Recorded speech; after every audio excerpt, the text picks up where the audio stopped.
Shalom yang terkasih keluarga damai, kiranya selalu ada sukacita di hati Sobat Samas, dan kita bisa jumpa kembali di Sapaan Damai Sejahtera hari ini, Kamis 29 Juli 2021.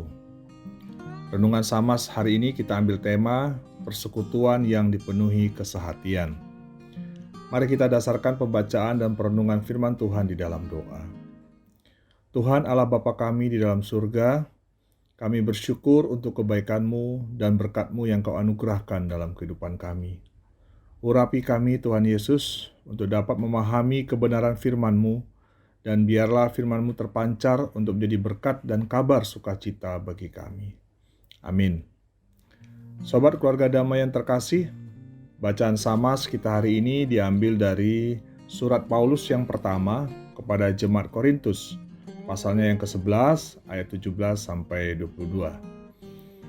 Demikian firman Tuhan.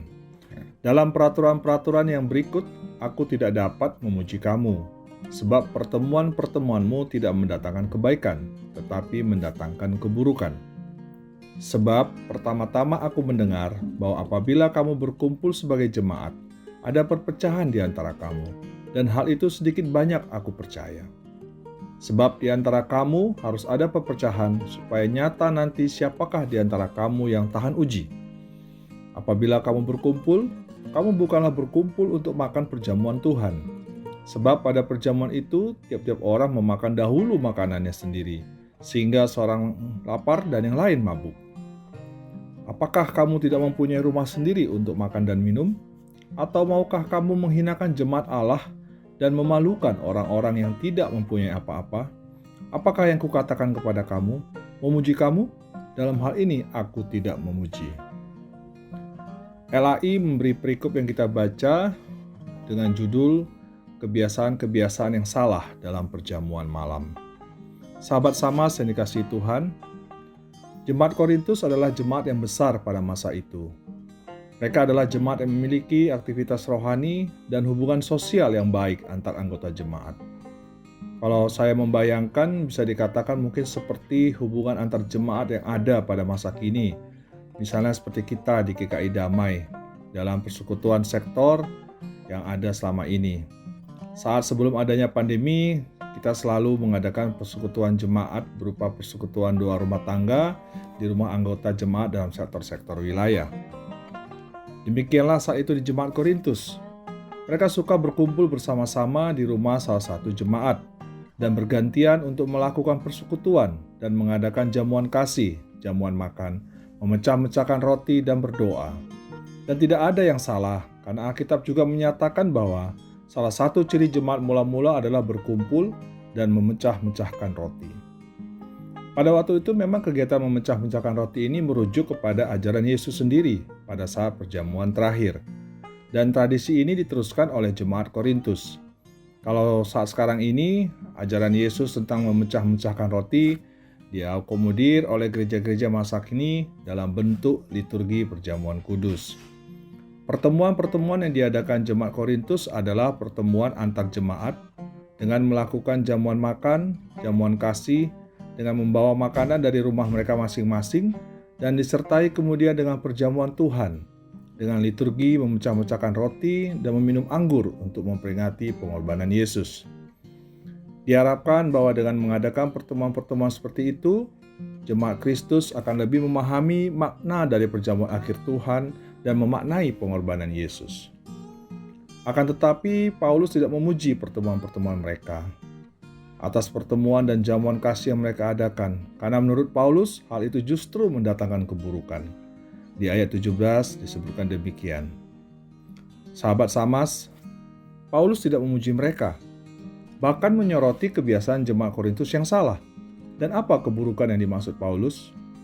Di dalam ayat 18-19, Paulus menyatakan bahwa pertemuan dan jamuan kasih di antara jemaat Korintus menimbulkan perpecahan. Seharusnya ketika jemaat Tuhan berkumpul, di situ ada kesehatian. Paulus sangat berharap persekutuan jemaat dan jamuan kasih yang diadakan haruslah bersifat religius dan bukan hubungan sosial. Paulus menilai bahwa pertemuan jemaat dan jamuan makan tersebut menimbulkan perselisihan karena adanya keadaan mementingkan diri sendiri. Tidak ada kesehatian dan lebih mementingkan masing-masing. Yang berpunya melahap konsumsi mereka yang lebih berlimpah, yang mereka bawa sebelum jemaat yang kurang mampu tiba dalam persekutuan tersebut. Di ayat 21 diceritakan bahwa mereka memakan dahulu makanannya sendiri, sehingga yang seorang lapar dan yang lain mabuk. Keburukan yang kedua yang disampaikan Rasul Paulus adalah mereka berkumpul untuk kemudian makan perjamuan Tuhan hanya untuk memuaskan hasrat kedagingan semata dan tidak melakukannya untuk Tuhan. Mereka melakukannya bukan untuk bersekutu dengan Tuhan. Loh kok bisa? Ya, karena mereka jemaat Korintus tidak memahami makna di balik perjamuan Tuhan tersebut, tidak memaknai perjamuan kudus Tuhan, tapi justru menganggap perjamuan Tuhan sebagai kesempatan untuk makan dan minum sepuasnya. Pada zaman dahulu, anggur memang minuman yang biasa diminum, karena Yesus sendiri dalam perjamuan terakhir memecah-mecahkan roti dan minum anggur.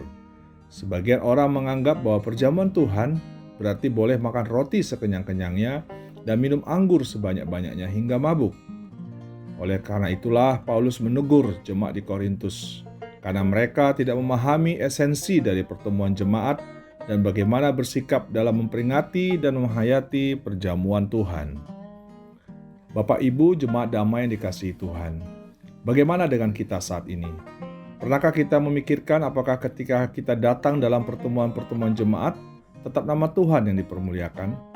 Ataukah kita datang hanya untuk bisa berjumpa dan berkumpul antar anggota jemaat karena adanya kerinduan satu sama lain, untuk bisa saling sharing dan curhat atau bercanda bersama?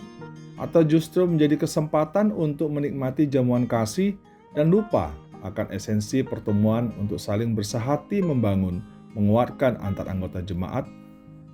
Di kondisi pandemi seperti sekarang ini, tentu kita belum bisa mengadakan pertemuan-pertemuan jemaat dan jamuan kasih antar jemaat. Dalam hal ini, pertemuan-pertemuan jemaat bukanlah harus selalu berkumpul bertatap muka.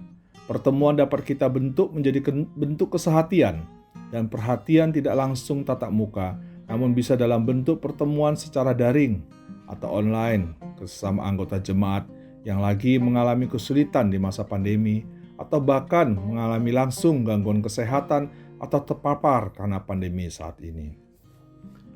Saudaraku, sahabat Samas yang terkasih, saat kami sekeluarga terpapar 3 minggu lalu dan harus menjalani isolasi mandiri selama 2-3 minggu, di mana sang juru masak kami, maksudnya yang selama ini menjadi supermom, juga tidak bisa beraktivitas di luar kamar dan harus istirahat. Akhirnya untuk memenuhi kebutuhan pokok utama atau makan keseharian menjadi berubah sama sekali. Ada sedikit kegundahan, namun di masa-masa seperti inilah kami merasakan kesehatian dalam persekutuan jemaat Tuhan. Perhatian jemaat dalam mengantarkan berkat makanan yang bisa kami konsumsi menjadi sukacita yang mendatangkan keharuan, adanya cinta kasih dan kesehatian jemaat Tuhan. Keharuan sampai menitikkan air mata sebagai merasakan kebaikan Tuhan dan nama Tuhan dimuliakan. Persekutuan jemaat sungguh adalah untuk saling menguatkan, saling menopang, saling membagi perhatian dan berkat. Bukan berkumpulnya yang penting, tetapi cinta kasih dan perhatian itulah yang jauh lebih penting. Kiranya kesehatian dan cinta kasih kita sebagai anggota jemaat menjadi kemuliaan bagi nama Tuhan.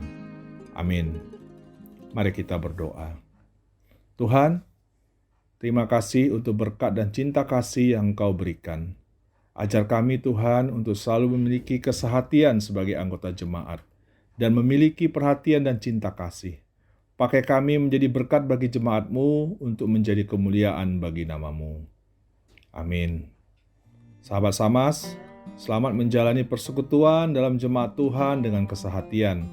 Tuhan Yesus mengasihi dan memberkati kita.